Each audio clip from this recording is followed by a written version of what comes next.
السلام علیکم ورحمۃ اللہ وبرکاتہ۔ الحمد للہ رب العالمین والصلاة والسلام علی رسولہ الکریم، اما بعد، اعوذ باللہ من الشیطان الرجیم، بسم اللہ الرحمن الرحیم۔ ان الذين قالوا ربنا الله ثم استقاموا تتنزل عليهم الملائكة ألا تخافوا ولا تحزنوا وأبشروا بالجنة التي كنتم توعدون۔ محترم ناظرین، سامعین حضرات، آج جس موضوع کو لے کر آپ کے سامنے روبرو ہوں وہ موضوع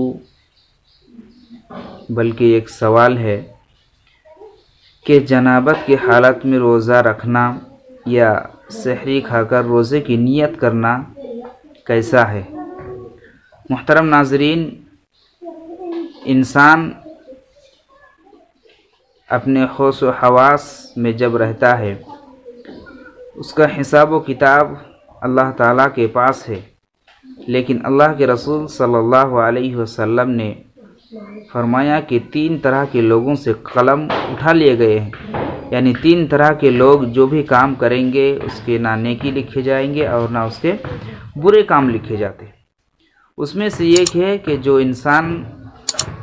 سو جاتا ہے اور نیند آنے کے بعد پھر اس کو بیدار ہونے تک اس حالت میں وہ بندہ، وہ انسان جو کچھ بھی کرتا ہے تو اللہ تعالیٰ کے نزدیک اس کا حساب و کتاب نہیں، اور اس کے بارے میں اس سے پوچھ تاچھ بھی نہیں کیا جائے گا، اور اس عمل کو رجسٹر میں لکھا بھی نہیں جاتا۔ تو انسان افطاری کر کے،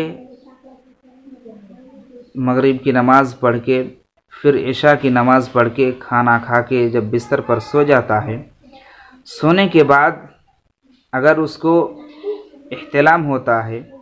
یا پھر میاں بیوی ہم بستری کر کے وہ جنابت کی حالت میں ہو جاتا ہے اور کسی بھی وجہ سے وہ غسل نہ کر پائے اور وہ سوتے رہے، اور حتیٰ کہ سحری کھانے کا وقت آخری وقت ہو جائے اور ممکن ہے یا ہو سکتا ہے کہ صبح ختم ہو جائے، سحری کھانے کا وقت ختم ہو جائے اور وہ جنابت کے حالت میں ہو، تو کیا وہ روزہ اس کا ختم ہو جائے گا، یا جنابت کے حالت میں اس کو کھانا کھا کر یا سحری کھا کر روزہ رکھ لینا چاہیے؟ تو محترم ناظرین، یہاں پر آپ یہ بات یاد رہے کہ اگر اس کے پاس وقت ہے غسل کر لینے کا تو سب سے بہتر طریقہ یہ ہے کہ وہ غسل کرے، اور غسل کرنے کے بعد پھر سحری کھائے اور روزہ رکھے۔ اگر اس کے پاس وقت نہیں ہے، ممکن ہے کہ میرا سحری کھانے کا وقت ختم ہو جائے غسل کرتے کرتے، تو وہ کھانا کھا کر یعنی سحری کھا کر روزے کی نیت کر کے پھر غسل کر لے، پھر غسل کرنے کے بعد فجر کی نماز ادا کرے۔ حضرت عائشہ رضی اللہ تعالی عنہا سے روایت ہے، وہ فرماتی ہیں کہ رسول اللہ صلی اللہ علیہ وسلم جب ہم بستری کر کے جنابت کی حالت میں ہوتے اور سحری کھانے کا آخری وقت ہو جاتا اور آپ کو معلوم ہوتا کہ میں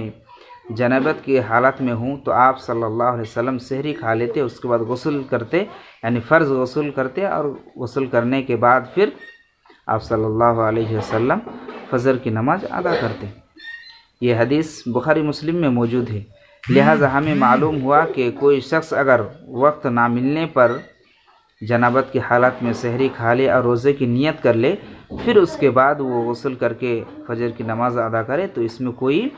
حرج نہیں ہے، لیکن بہتر یہ ہے کہ اگر اس کے پاس وقت ہے تو وہ غسل کرے، اور غسل کرنے کے بعد پاکی کی حالت میں سحری کھائے، اور سحری کھانے کے بعد روزے کی نیت بھی کر لے اور اس کے بعد فجر کی نماز ادا کر لے۔ کیوں؟ اس لیے کہ سحری کھانا ایک برکت کی چیز ہے۔ اگر اس کے پاس وقت ہے تو وہ برکت کی چیز کو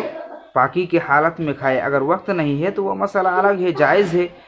کر سکتا ہے، اس میں کوئی حرج نہیں ہے۔ کیوں؟ اس لیے کہ اللہ کے رسول نے فرمایا کہ تسحروا فإن السحور فی البرکہ، کہ تم سحری کھایا کرو، اس لیے کہ سحری میں برکت ہے۔ اللہ تعالیٰ سے دعا ہے کہ اللہ تعالیٰ ہمیں قرآن و حدیث کو صحیح سمجھنے کی توفیق عطا فرما۔ اللہ تعالیٰ سے دعا ہے کہ اللہ تعالیٰ ہمارے رمضان کے ان ٹوٹے پھوٹے اعمال کو قبول فرما۔ السلام علیکم ورحمۃ اللہ وبرکاتہ۔